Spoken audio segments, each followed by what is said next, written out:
За баярлалаа. Тэгэхээр энэ малын голц халдварт өвчин гарсан аймагуудын бүс нутгийн юм голомттой малчдууд их тун одоо хүнд байдалтай зусаж ингэж намардсан. Одоо өвүүлжидж бас хүнд болох нэ. Тэгэхээр саяын энэ яамны өгж байгаа мэдээллийн дагуу бол энэ вакцинжуулалт бол 90% та хийгцэн гэдэг ингэж үзэж байна.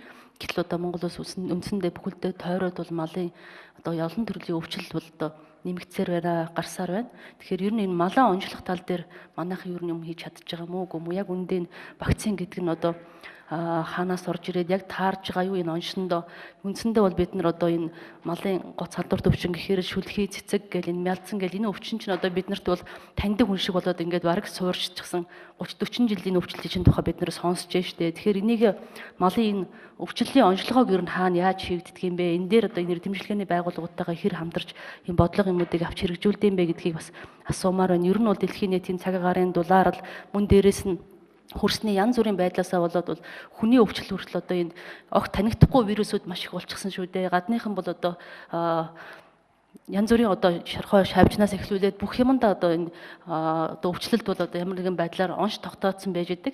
Гэтэл бид нар бол хүнээ эрүүлжүүлэх гээд үзээд байдаг. Энэ хүн болохоор энэ малаа идээд байдаг. Гэтэл энэ малын маань одоо энэ өвчлөлийн онш нь одоо энэ таарж байгаа мó энэ өвчлөлөө одоо эдгэх энэ вакцин эмжүүлэлт чинь өөрөө бас зогсож байгаа мó гэдэг дээр одоо манай ямар бодлого авч хэрэгжүүлдэг юм бэ? Энэ дээр санал асууя гэж бодож байгаа. Мөн дээрэс нь би одоо Дорногов аймгийн Хойтлын цумдаар мөн одоо Говьсөнбөр аймгаараа бас малчтайгаа уулзаа явж байхад бол энэ одоо вакцинжуулалт долгох шатхууны зардлыг бол олгогдоогүй байгаа. Ялангуяа энэ малын нөгөө нөхөн төлбөрийн асуудал бол одоо шийдэгдэхгүй байгаа. Энэ дээр одоо хийгдэж эхэлсэн үү гэдгийг бас асууя гэж бодож байна. 3 дугаарт энэ төсөвд одоо 4 тэрбум төгрөгийг энэ нөгөө худаг гаргахад шинээр худаг гаргахад төсөвлөсөн байсан. Тэгэхээр энэ одоо ялангуяа говь хээрийн бүсд амьдарч байгаа малчтууд энэ усны асуудал бол их хүндээ.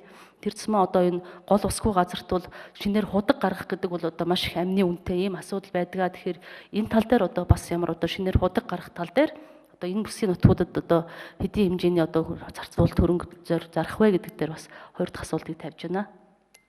81-р микрофон сэргэлэн сайд хариулъя. За мөнхцөг шинэ асуултанд хариулъя.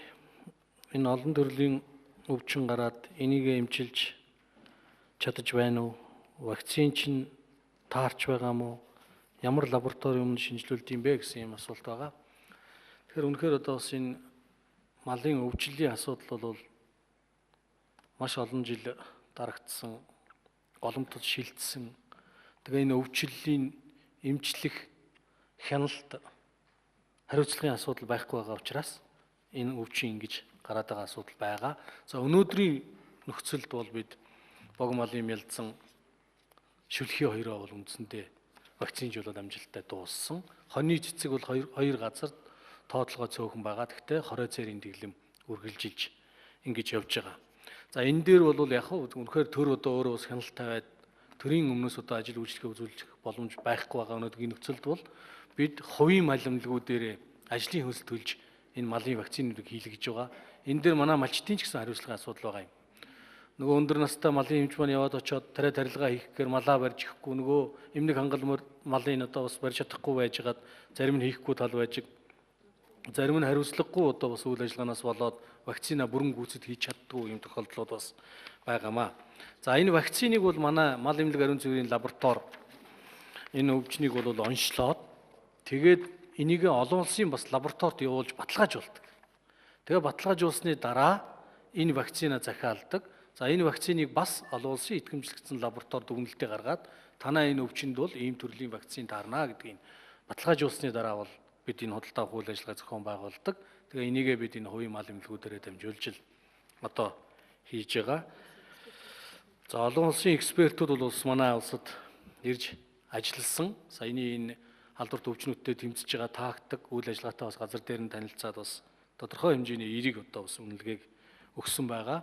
За энэ вакцинжуулалтын нөхөн төлбөр шийдэгдээгүй тохиолдлууд байгаа. Энийг бол гомшгоос хамгаалах хуулийн дагуу одоо манай мэргэжлийн хяналтын газар, онцгой байдлын газраас одоо асуудалсан газрын уралдаанд оруулж танилцуулах байхаа гэж ингэж бодож байна. 3 дахь асуудал.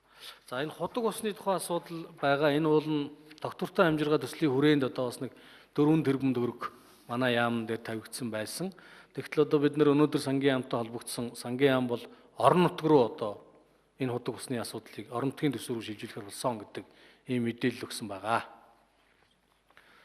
Сүүлийн 3 жил бол энэ худаг усны мөнгө бол улсын төсвөөр тавигдаагүй байсан. За гишүүн